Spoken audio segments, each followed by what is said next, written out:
ನಮಸ್ಕಾರ. ವಿಶೇಷ ಕಾರ್ಯಕ್ರಮಕ್ಕೆ ಸ್ವಾಗತ. ನಾನು ಸುಧಾಗೌಡ. ಇವತ್ತು ಕನ್ನಡ ರಾಜ್ಯೋತ್ಸವ. ಕನ್ನಡಿಗರು ಅಂತಂದ್ರೆ ತುಂಬಾನೇ ತಾಳ್ಮೆ ಇರುವಂಥವ್ರು. ಆದರೆ 7 ಕೋಟಿ ಕನ್ನಡಿಗರು ಒಮ್ಮೆ ತಾಳ್ಮೆಯನ್ನ ಕಳೆದುಕೊಂಡ್ರೆ ಶತ್ರುಗಳ ಕಥೆ ಮುಗೀತು ಅಂತಲೇ ಅರ್ಥ.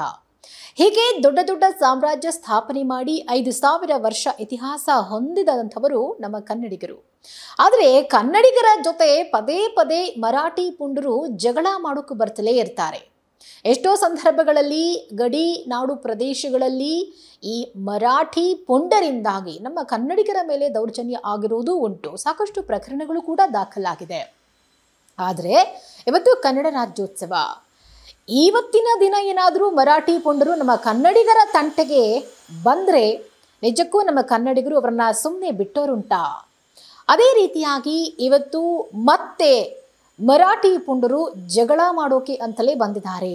ಆದರೆ ಜಗಳ ಮಾಡೋಕೆ ಬಂದಂಥ ಸಂದರ್ಭದಲ್ಲಿ ಸರಿಯಾಗಿ ಪೆಟ್ಟು ತಿಂದು ಕೂಡ ಹೋಗಿದ್ದಾರೆ. ಅದೇ ರೀತಿಯಾಗಿ ಈಗ ಕರ್ನಾಟಕದ ಗಡಿನಾಡು ಬೆಳಗಾವಿ ಜಿಲ್ಲೆಯಲ್ಲಿ ಮರಾಠಿ ಪುಂಡರು ಕನ್ನಡಿಗರ ಅಬ್ಬರ ನೋಡಿ ಬೆಚ್ಚಿ ಬಿದ್ದಿದ್ದಾರೆ. ಯಾವ ಅಬ್ಬರ? ಇವತ್ತು ಕನ್ನಡ ರಾಜ್ಯೋತ್ಸವ. ಹಾಗಾಗಿ ನಮ್ಮ ಕನ್ನಡಿಗರಿಗೆ ಅದೊಂದು ಹೆಮ್ಮೆಯ ವಿಚಾರ, ಸಂಭ್ರಮ, ಸಡಗರ ಎಲ್ಲವೂ ಕೂಡ ಬಹಳ ಅದ್ಧೂರಿಯಾಗಿರುತ್ತೆ. ಕನ್ನಡಿಗರ ಅಬ್ಬರವೂ ಅಷ್ಟೇ ಜೋರಾಗಿರುತ್ತೆ. ಇದು ನಮ್ಮ ಕನ್ನಡದ ಹಬ್ಬ, ನಾವು ಅಬ್ಬರಿಸಲೇಬೇಕು. ಇಂಥ ಸಂದರ್ಭದಲ್ಲಿ ಕನ್ನಡ ಭಾಷೆ ಮತ್ತು ಕನ್ನಡ ನಾಡಿನ ಸಂಸ್ಕೃತಿಯ ಬಗ್ಗೆ ಜಗತ್ತಿಗೆ ಸಾರುವಂಥದ್ದು ನಮ್ಮೆಲ್ಲರ ಕರ್ತವ್ಯ ಕನ್ನಡಿಗರಾಗಿ. ಸಾವಿರಾರು ವರ್ಷಗಳಿಂದ ಕನ್ನಡಿಗರ ಜೊತೆ ವ್ಯವಹಾರವನ್ನು ನಡೆಸ್ತಾ ಇರುವಂಥ ಹಲವರು ವಿವಿಧ ದೇಶಗಳಲ್ಲಿ ಕನ್ನಡ ಭಾಷೆ ಇತಿಹಾಸ ಸಾರುವಂತಹ ಒಂದು ಸಾಕ್ಷಿಗಳು ಕೂಡ ಇದೆ. ಬೇರೆ ಬೇರೆ ದೇಶಗಳಲ್ಲಿರುವಂತಹ ಕನ್ನಡಿಗರು ಕೂಡ ನವೆಂಬರ್ 1ನೇ ತಾರೀಕು ಬಂದರೆ ಸಾಕು, ಅಲ್ಲಿ ಕನ್ನಡ ರಾಜ್ಯೋತ್ಸವವನ್ನು ಹಾರಿಸ್ತಾರೆ, ನಮ್ಮ ಕನ್ನಡದ ಬಾವುಟವನ್ನ ಹಾರಿಸ್ತಾರೆ. ಎಂತಿಪ್ಪ ಕನ್ನಡ ನಾಡು ಹರಿದು ಹಂಚಿ ಹೋಗಿ ಹಲವು ರಾಜ್ಯಗಳಲ್ಲಿ ಸೇರ್ಕೊಂಡು ಹೋಗಿದೆ. ಆದರೆ ಹೀಗೆ ಬೇರೆ ಆಗಿದ್ದಂಥ ಕನ್ನಡ ನಾಡು ಒಗ್ಗೂಡಿ ಕರ್ನಾಟಕ ಎಂಬ ಹೆಸರನ್ನ ಪಡ್ಕೊಂಡು 50 ವರ್ಷಗಳೇ ಕಳೆದು ಹೋಗಿದೆ. ಈ ಸಂಭ್ರಮದಲ್ಲಿ ಕನ್ನಡ ನಾಡಿನ ಕೀರ್ತಿ ಕೂಡ ಇಡೀ ಜಗತ್ತಿನಾದ್ಯಂತ ನಳನಳಿಸ್ತಾ ಇದೆ. ಹೀಗಿದ್ದಾಗ ಮರಾಠಿ ಪುಂಡರು ನಮ್ಮ ಬೆಳಗಾವಿ ನೆಲದಲ್ಲಿ ಮತ್ತೆ ಕಿರಿಕನ್ನ ಶುರು ಮಾಡಿದ್ದಾರೆ. ಆದರೆ ಮರಾಠಿ ಪುಂಡರಿಗೆ ನಿಜಕ್ಕೂ ನಮ್ಮ ಕನ್ನಡಿಗರು ತಕ್ಕ ಪಾಠ ಕಲಿಸಿದ್ದಾರೆ.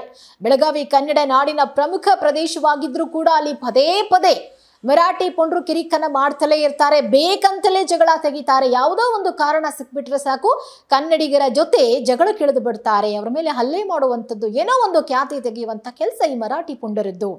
ಹೀಗಾಗಿ ಮರಾಠಿ ಪುಂಡರಿಗೆ ತಕ್ಕ ಪಾಠ ಕಲಿಸೋದಕ್ಕೆ ಕನ್ನಡಿಗರು ಒಗ್ಗೂಡಿದ್ದಾರೆ. ಅದು ನಿನ್ನೆ ರಾತ್ರಿ ಪೂರ್ತಿ ಬೆಳಗಾವಿಯಲ್ಲಿ ಭರ್ಜರಿಯಾಗಿ ಸಂಭ್ರಮಾಚರಣೆ ನಡೆಸಿದ್ದಾರೆ ಕನ್ನಡಿಗರು. ಅಂದರೆ ಬೇರೆ ಬೇರೆ ಕಾರ್ಯಕ್ರಮಗಳನ್ನು ಹಮ್ಮಿಕೊಂಡಿದ್ದಾರೆ. ನಮ್ಮ ಕನ್ನಡ ಹಬ್ಬ ಅಂತ ಬಂದಾಗ ಅಲ್ಲಿ ನಮ್ಮ ಕನ್ನಡ ಸಿನಿಮಾಗಳ ಗೀತೆಗಳು ಅಬ್ಬರಿಸತ್ತೆ. ಜೊತೆಗೆ ಒಂದಷ್ಟು ಸಾಂಸ್ಕೃತಿಕ ಕಾರ್ಯಕ್ರಮಗಳನ್ನು ಕೂಡ ಅಲ್ಲಿ ಹಮ್ಮಿಕೊಳ್ಳಲಾಗತ್ತೆ. ಸೊ ಇಂಥ ಒಂದು ಸಂದರ್ಭದಲ್ಲಿ ಈ ಬೆಳಗಾವಿ ಪುಂಡರು ಅಲ್ಲಿಗೆ ಎಂಟ್ರಿ ಕೊಟ್ಟಿದ್ದಾರೆ. ಅವರ ಅಬ್ಬರ, ಕನ್ನಡಿಗರ ಅಬ್ಬರ ನೋಡಿ ನಿಜಕ್ಕೂ ಮರಾಠಿ ಪುಂಡರು ಬೆದರಿ ಹೋಗಿದ್ದಾರೆ.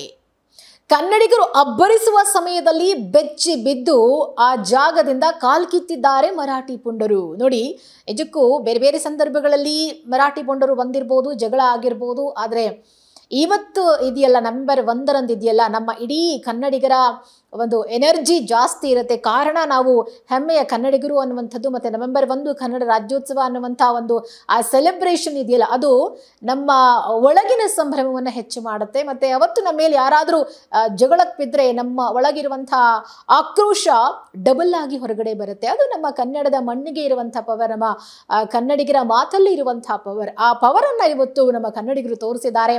ಹಾಗಾಗಿ ಆ ಕನ್ನಡಿಗರ ಒಂದು ಅಬ್ಬರಕ್ಕೆ ಬೆಚ್ಚಿ ಬಿದ್ದು ಮರಾಠಿ ಪುಂಡರು ಓಡ್ ಹೋಗಿದ್ದಾರೆ. ಆದರೆ ಒಂದು ನಾವು ಅರ್ಥ ಮಾಡ್ಕೊಳ್ಬೇಕು, ಇವತ್ತು ಇರುವಂಥ ಒಂದು ಸಂಭ್ರಮ, ಇವತ್ತು ಇರುವಂಥ ಆ ಒಂದು ಶಕ್ತಿ, ಆ ಒಂದು ಪವರ್, ಕನ್ನಡಿಗರಿಗೆ ಇರುವಂಥ ಪವರ್ ಪ್ರತಿದಿನವೂ ಕೂಡ ಇರಬೇಕು. ಈ ಮರಾಠಿ ಪುಂಡರಾಗಿರ್ಬೋದು, ಯಾರೇ ಆಗಿರ್ಬೋದು, MES ಪುಂಡರು ಯಾರೇ ಆಗಿರ್ಬೋದು, ಮರಾಠಿ ಭಾಷೆಯವರೇ MES ಪುಂಡರು ಅಂಥೇಳಿ ನಾವು ಕರಿತೀವಿ.